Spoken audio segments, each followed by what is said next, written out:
You're watching America Trends. I am Mary Burke Godwin, and this already fun show is going to get even more fun. It's going to be one of my favorite episodes, I think.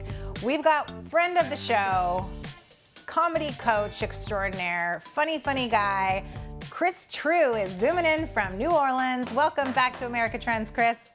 Yeah. Thank you for having me. I got you these flowers, Mary. You did? Thank you. I'm so excited. They're beautiful. Yeah, they're not as fuzzy in real life. It's only because my Zoom background is trying to get in between you and the beauty. But I believe that they are beautiful. I'm using my improv skills to know how beautiful they are. And you just went and picked them right before this segment, didn't you?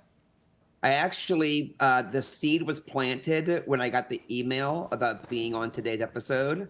And this morning I woke up. First thing I thought was I get to be on America Trends today.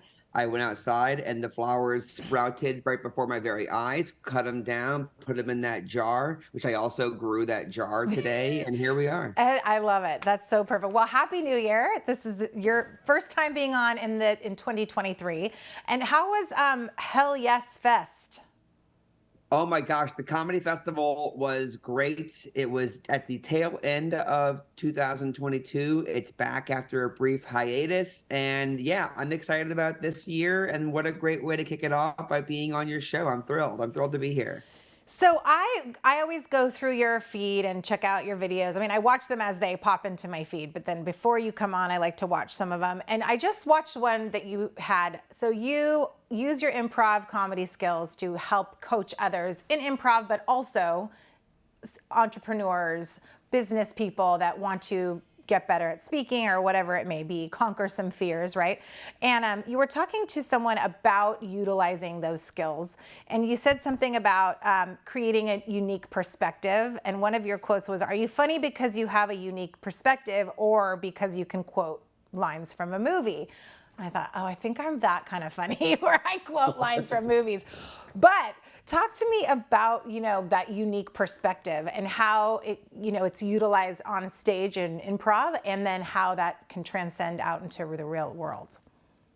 Yeah, absolutely. So first of all, no shade thrown towards people who rely on movie quotes for their sense of humor. I love some good movie quotes, Chris. Look, I get it. A well-timed movie quote, it can hit just right. I'm not here to bury that, right? But what I am offering up is that everyone in this world has their own unique perspective on the way the world works, right?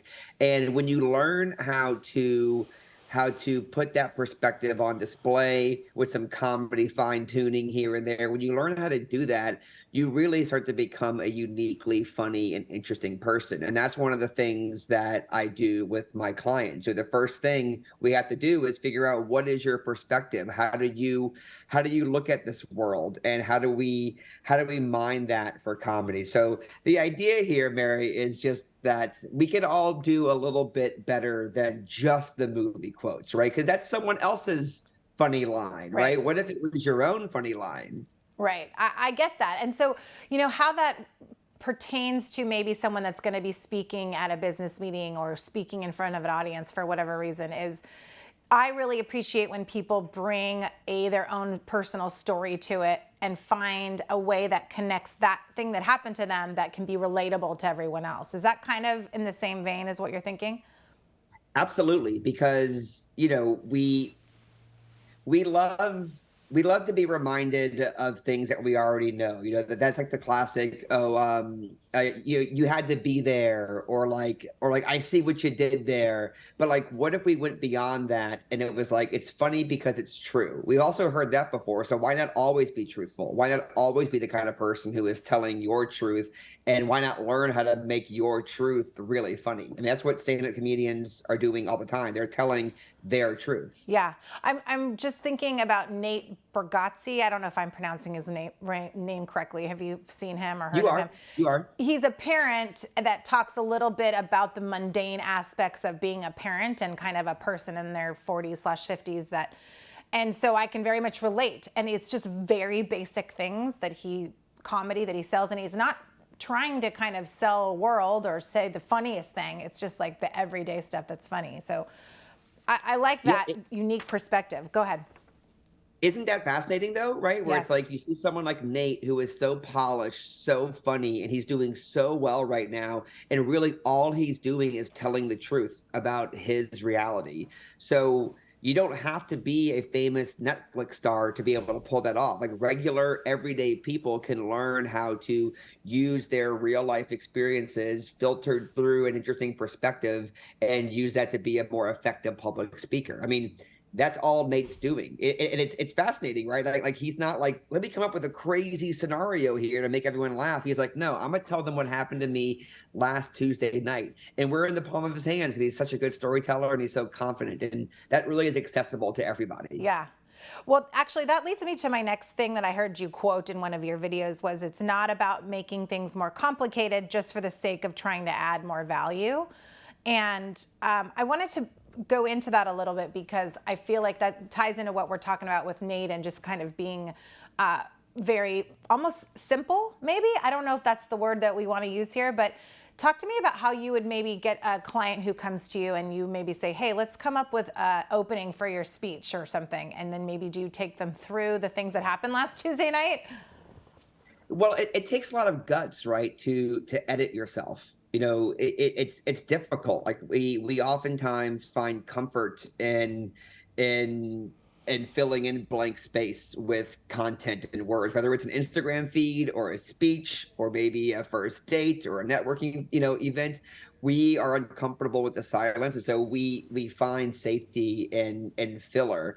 So I think what I mean by that is like, what if we simplified all these things? What if we cut the fat, so to speak, and got really good at being efficient? Even on calls like this, Mary, I'm always like, I think one of my weaknesses is I can go off on tangents and I have to control myself and try and be as efficient and informative as possible. But it's hard because I have so much fun on these calls with you on your show. But really, if I were just up here just giving you like one line at a time bangers, I think it would be really, really impressive. And it's hard for a lot of people. So give us one banger here, Chris. Not a joke, but more like you know, I'm coming to you and I say, oh my God, I've got to speak in front of 500 people. And the topic is, how to stay focused in your busy week. And I don't know where to start. Chris, help me.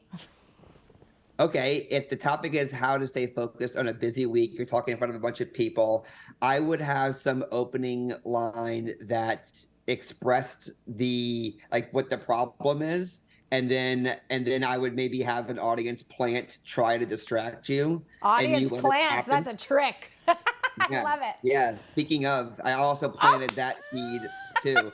I would Way to bring it have an back around. audience.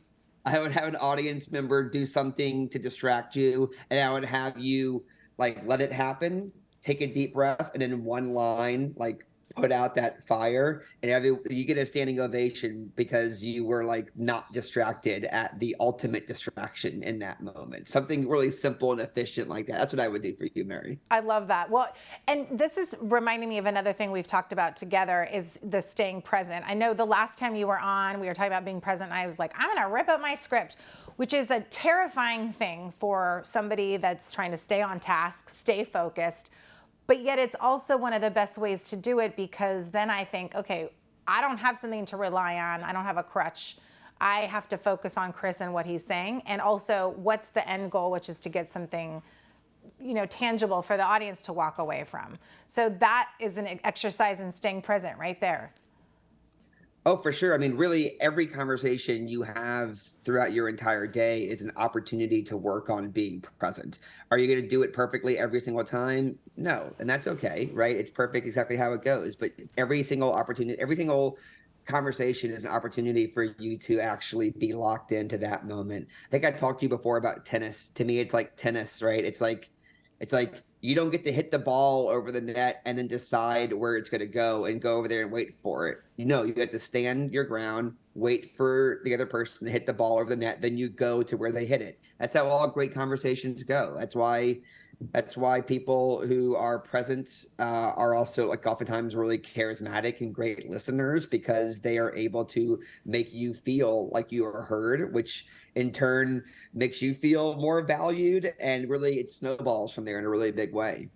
Well, and it's making me feel like, first of all, you are very valued by us. And we're almost out of time, but I want to talk really quickly, just bring in the expectations and not going into a scene and or conversation with an expectation of how the audience or the other person is going to react, right? Going with it open-minded and then reacting to what actually happens rather than what we future trip on.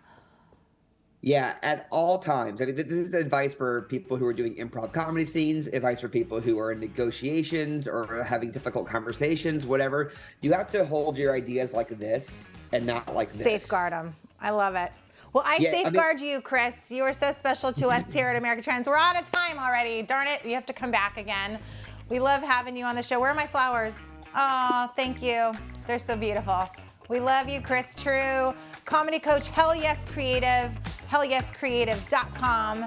And we will see you again soon, Chris.